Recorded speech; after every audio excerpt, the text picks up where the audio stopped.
আলু কাটতে গিয়ে আলুটাকে দেখলাম একদম লাভের মতো, তো এটাকে নিয়ে গিয়ে ছেলের সাথে একটু দুষ্টুমি করে নিলাম, ছেলেকে এটা দিয়ে প্রপোজ করলাম। তো ছেলেটার শরীরটা সকাল থেকে খুবই খারাপ, পেটের ব্যথা হচ্ছে, জ্বর। তো সবসময় বলছে বাবা কোথায়, বাবা কোথায়। তো বাবা যে ডিউটি গেছে, তো আমাকে একাই সামলাতে হচ্ছে, ঘ্যান ঘ্যান করছে। তো বলছে বাবাকে ডাকো, বাবাকে ডাকো। জ্বরের ট্যাবলেটও খেয়েছে, শরীরটা খুবই তার খারাপ।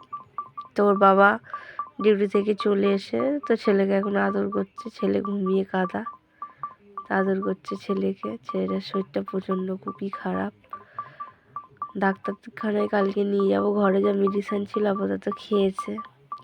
তো যাই হোক, রাতের বেলা আমাদের রান্না হয়েছিল ভোলা মাছের তরকারি আর ভাত।